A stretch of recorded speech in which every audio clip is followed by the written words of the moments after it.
Hello, welcome to homeo care. आजची गोष्ट आहे combination of homeopathy and acupressure in sinusitis. एक female around 55 years of age माझ्याकडे आला होता लास्ट इयर. सतत सर्दी, शिंका, नाक बंद असणे, ॲलर्जी, कुठलाही ऋतू चेंज झाला की नाक बंद, ह्या सगळ्या कंप्लेंट्स घेऊन त्या माझ्याकडे आल्या होत्या. डीप हिस्ट्री घेतल्यानंतर असं लक्षात आलं की सप्रेस ट्रॉमाज आणि ॲलर्जीज यांच्यामध्ये भरपूर आहेत. त्याच्यावर काम करायला सुरुवात केली. 2 महिन्यांनी त्यांची सर्दी कमी झाली. आता ॲक्युप्रेशर पॉईंट्स मी त्याच्यात ॲड केले. ॲक्युप्रेशर पॉईंट्स त्यांना शिकवले आणि त्यांना ते घरी प्रॅक्टिस करायला सांगितले.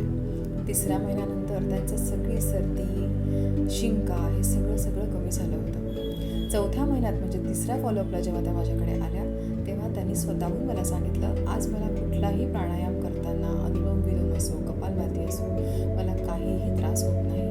मोकळा श्वास मला घेता येतो आहे. असेच काही बदल तुम्हाला स्वतःत पण घडवून आणायचे असतील तर डू व्हिजिट होमिओ केअर. आणि अशाच गोष्टींसाठी स्टे ट्यून्ड.